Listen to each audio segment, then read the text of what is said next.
Aldezarreko espazio publikoaren defentsan diharduen AZ sare komunitarioko nahiko lantaldeak bere iritzia eman nahi du Sarasate pasealekua berritzeko proiektu berriko puntu bati buruz.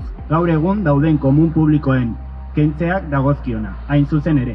Komun horiek 1920ko uztailaren 5ean inauguratu ziren, baino herrikoiak ziren, eta hiriko prentsan argitaratutako kalkuloen arabera urteran 236.340 erabiltzaile inguru izaten zituzten. Aldi berean, 11 lagunek erabiltzeko aukera ematen zuten, oso ongi zainduta zeuden eta hartatzen zituzten pertsonei enplegua ematen zieten.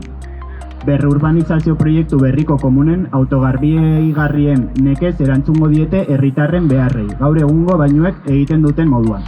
Eta batez ere, beharrezkoa alda funtzionatzen duten zerbitzu publikoak kentzea, masifikazioa eta ekitaldiak direla eta gure auzoa jasaten dituen dagoeneko kalean egindako pisa eta argi dago komun publikoak kentzeko arazo hori larriagotu besterik ez du egin den.